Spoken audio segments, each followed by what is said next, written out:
Open lang po natin ang ating GCash app. Type lang ang password. So guys, dito na po tayo sa ating account at i-click lang po natin ang remind me later para po makapag-proceed tayo sa next step natin. Then, i-click po natin ang profile. Scroll up po natin at hanapin natin ang settings. Then, i-click. Let us click the account secure.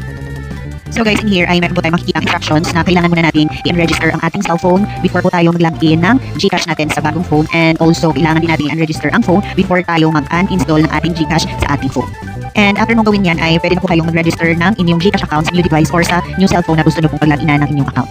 Makikita rin natin dito kung anong phone ang gamit natin sa pag-login ng ating GCash account or kung anong phone yung naka-register sa ating GCash account. Let us click this one. Upon clicking ay makikita po natin kung kailan natin register yung phone natin sa ating GCash account at kung anong oras. So guys, register this phone ay atin itong i-click. Then let's click this one.